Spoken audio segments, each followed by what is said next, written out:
السلام عليكم ورحمة الله وبركاته. أنا أماني ودي قناة يوميات تحدي المشاكل. أهلا بكم في القناة. النهاردة إن شاء الله هنناقش مشكلة استهلاك المواعين الكتير. أنا عندي مواعين كتير كل يوم بغسلها، عايزين نقلل من استهلاك المواعين 50%. أول فكرة معايا إن احنا نحط معلقة ثابتة جوه كل برطمان بستخدمه، زي مثلا برطمان السكر، برطمان القهوة، برطمان الشاي.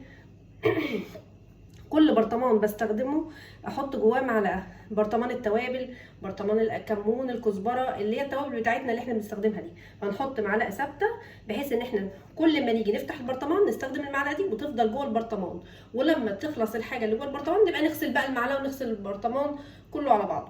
لكن مش كل شويه كل ما افتح البرطمان اجيب معلقه واستعمل اللي جوه البرطمان واخد منه شويه وبعدين ارمي احط المعلقه في الحوض وبعدين ارجع استعمل البرطمان تاني وافتحه وعايزه اخد سكر، عايزه اخد شاي، والاقي نفسي كم كبير من المعالق استخدمتها وكونت لي كم كبير من المعالق.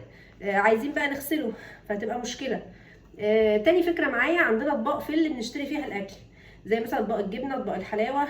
الهايبر جنبي بيعمل ايه؟ بيحط زي ما انتم شايفين كده طبق الفل اهو، بيحط بقى ايه فوق طبق الفل ده؟ طبقه نايلون شفاف. وبعدين يحط مثلا الحاجه اللي هشتريها جبنه او حلاوه او لانشون، وبعدين بيحط بقى نايلون شفاف تاني يغلب بيه الحاجه اللي انا اشتريتها ديت. فكده لما كده اصبح ايه؟ الطبق عندي نظيف، مفيش حاجه لمسته. فبستخدم بقى الطبق الجديد ده النظيف ده في ايه؟ في تتبيل الفراخ، تتبيل اللحمه، تتبيل السمك، او اعمل له كفر عشان احمر مثلا الفراخ بتتبيله الدجاج المقرمش. فبستخدمها في التتبيلات وفي التحمير، بدل ما استهلك طبق ويبقى عندي كم كبير مع المعالق مع بقى ايه اطباق اليوم كلها. دي تاني فكره. تالت فكره معايا، عندي اكياس كتير في البيت. اكياس اشترينا فيها اكل، اشترينا فيها علاج من الصيدليه. ازاي بقى نستغل الاكياس دي في ان احنا نقلل من استهلاك المواعين؟ اول حاجه عندي الاكياس الكبيره اللي بتبقى فيها خرام كده صغيره او خرام متوسطه، هنحط فيها الحاجات الخفيفه اللي احنا مستغنيين عنها، زي ازايز الزيت، ازايز الخل، ازايز الميه المعدنيه.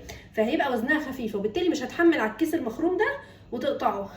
احنا كده استغليناها في ايه؟ في ان احنا اتخلصنا منها وتخلصنا في نفس الوقت من الازايز اللي احنا مش عايزينها.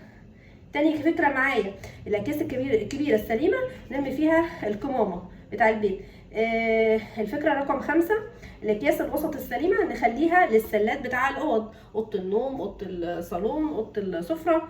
بيبقى في سلات كده صغيره بنحط فيها ايه؟ الاكياس اللي حجمها وسط دي. الاكياس بقى الصغيره بتاع الهايبر والصيدليه دي بتبقى اكياس كتيره جدا وماليه المطبخ ومش عارفين نعمل منها بيها ايه. اول فكره معايا نستخدمها في تقشير البصل، تفصيص البسله، تفصيص الثوم، نرمي فيها قشر اللب. نعمل ايه؟ عندنا سلطانيه زي دي مثلا عايزين نقزز فيها اللب، لا بدل بقى ما نستخدم السلطانيه ديت ونوسخها ونرجع نغسلها بميه وصابون عشان نقزز فيها اللب، نعمل ايه؟ نستخدم كيس، ده كيس بتاع صيدليه اهو مركون ملوش اي لازمه. نعمل ايه؟ نقوم عاملينه كده اهو، نرمي القشر بقى هنا كده وبعدين نقوم قافلين الكيس ورامينه وتبقى السلطانيه نظيفه. وكده يبقى فكره من افكار تقليل استهلاك المواعين. الفكره اللي بعد كده نستخدمه مثلا في تقشير الفول السوداني. بعد كده عندي ممكن نستخدم الاكياس الشفافه الصغيره النظيفه في ايه؟ في ان احنا نفرز فيها خضار او لحمه او فاكهه، اي حاجه احنا عايزين نفرزها في الفريزر. وكده تبقى فكره من افكار تقليل من استهلاك المواعين. ممكن الاكياس النظيفه السليمه او الاطباق الصغيره دي نتبل فيها الفراخ زي ما قلت لكم. بعد كده عندي الفكره اللي بعد كده، ممكن نشتري الاطباق المتقسمه زي الطبق اللي قدامكم ده كده. طبق متقسم 3 اهو زي ما انتم شايفين كده. الطبق ده استخدمه ازاي؟ ان انا احط هنا مثلا رز، هنا خضار، هنا لحمه. فبكده استهلكت ايه؟ استخدمت طبق واحد لابني او بنتي بدل ما استخدم 3 اطباق، طبق احط لهم فيه رز وطبق احط فيه اللحمه وطبق احط فيه الخضار او سلطه. فطبعا استخدمنا اطباق كتير. لا، بدل بقى ما نعمل حركه الاطباق الكتير دي هنستخدم طبق واحد متقسم كده. وفي اطباق حجمها اكبر من كده ومتقسمه اكتر من كده، يعني في اطباق متقسمه 5 أو 6 اجزاء. فاحنا ممكن نجيبها لو ولادنا اكبر شويه ونستخدمها ليهم. وكده عرضت معاكم مجموعه من الافكار ازاي نقلل بيها استهلاك المواعين 50%.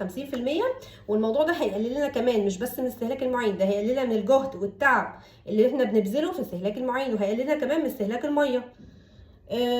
واللي عجبه بقى القناه وافكارها وفكره الفيديو النهارده، يا ريت لو عجبك اي حاجه لايك واشتراك في القناه.